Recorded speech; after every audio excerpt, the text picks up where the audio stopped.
branch, ma-assign yung kaso na magpupunta ng arraignment at trial ni Alice Go dito sa Regional Trial Court ng Valenzuela. So tama po yung ating sinabi na mali yung pag-assume ng jurisdiction ng Kapas Tarlac. Subalit pinasasalamatan ko po si Judge Sara de los Santos ng Regional Trial Court of Tarlac. Nag-issue siya ng order kahapon dahil tinatransfer na niya at sinulatan na rin ng ombudsman, sinulatan na rin ng PNP Custodial Center at lahat na po maging ang Senado para ipaalam dun sa kanyang desisyon na tugma doon sa food cost na ni-raise po noong Tuesday.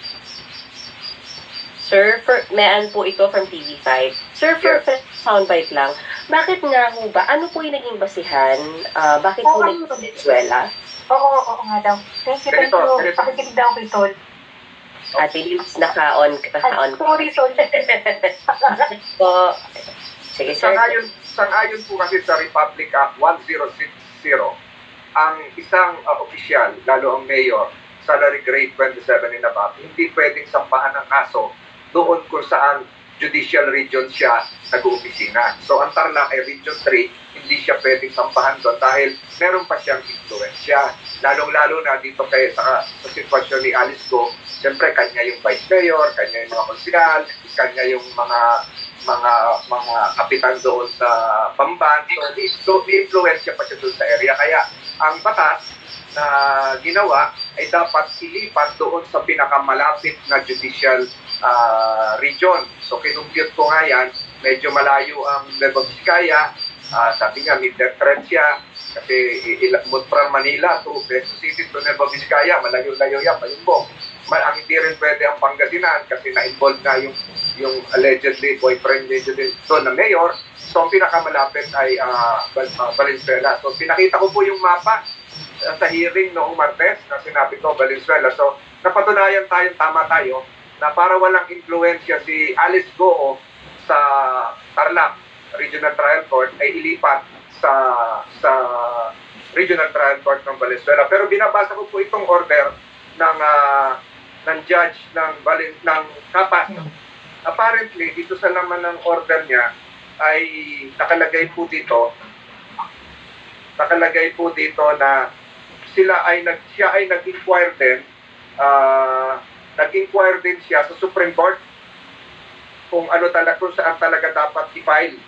At sinabi ng Supreme Court ay sundin mo yung batas, yung 10660, yung nabanggit ko kanina, at yung Office of the Court Administrator Circular 10-2024 at yung circular noong 29 na binanggit ko noong hearing. So, tinatama na natin lahat ito. Kasi ganito po yan, Mian. Pag mali po yung jurisdiction ng court, yung venue, sa isang criminal case, ay mali na po lahat yung gagawin. Kaya ang mangyayari po nun, maging yung warrant of arrest na in-issue, ay invalid po yun. Kasi walang jurisdiction yung court. Kaya dapat po ito, ayoko naman pagkakahan, yung judge ng Valenzuela, kung sino man yon, ay mag-reissue ng warrant of arrest kay Alice Go at kung saan niya gustong i-detain, kung sa PNP Custodial Center, kung saan itatama na po yung mali. Bakit po? Kasi po pag mali sa simula, yung lahat ng errors can be raised for the first time on appeal kahit sa Supreme Court. So mapapawalang sala po si Alice Go on the basis of a mere technicality. So ngayon, itama na natin ito, wala na siyang lusot dito. Kahit tahimik yung abogado nila nung hearing at lahat sila, wala na silang lusot dito dahil nasa tama ng Regional Trial Court at hindi ko na rin po ito po-questionin dahil legal na po lahat. Sir, one more from me, si May Andrei po. Sir, meron po kayong hearing may hearing po yung Committee on Women and Children sa Tuesday. Saan po susulat kung ira-raffle pa po ito, sir? Will that be quick? Mara-raffle po ba yan today? Baka hanggang mamaya hapon matapos yan. Pinakamatagal yan, Lunes na umaga. So doon na susulat. Hindi na po pwedeng sumulat si Senator Ontiveros doon sa judge ng Kapas kasi binitawan na niya yung kaso sa ngayon sa ating rekomendasyon. So yun din talaga yung sinasabi ko noong Martes, dahil napakagulo nito, wala pang tamang RTC, isa lang yung valid na warrant of arrest noong Martes. Yun yung warrant of arrest ng Senado.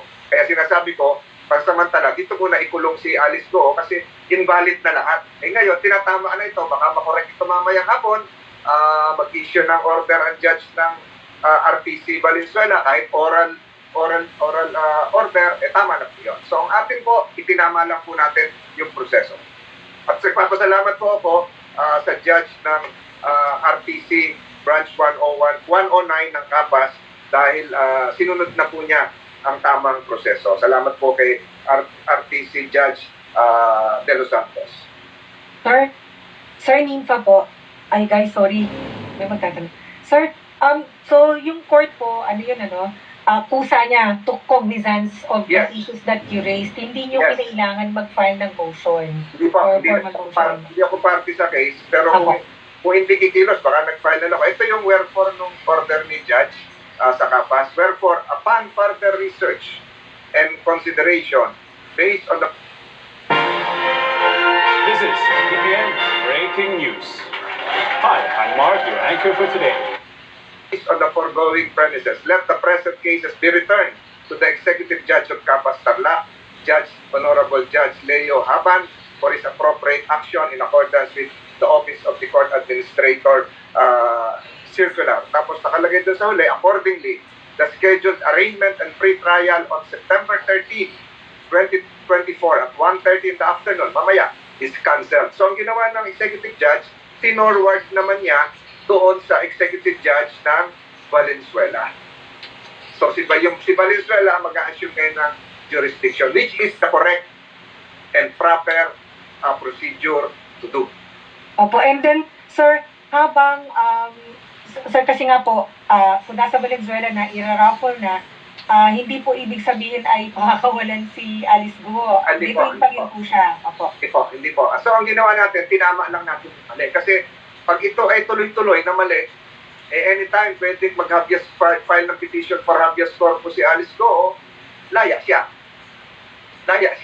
So, magiging komplikado. So, ginagawa po tayong kaunti, tinama lang natin yung proseso. And I think the decision of the judge of Capas Tarlac is correct. So we thank her for that, as well as the decision of the executive judge of Capas Tarlac for immediately transferring the folders of the cases of Alice Goho to the Regional Trial Court of Valenzuela today.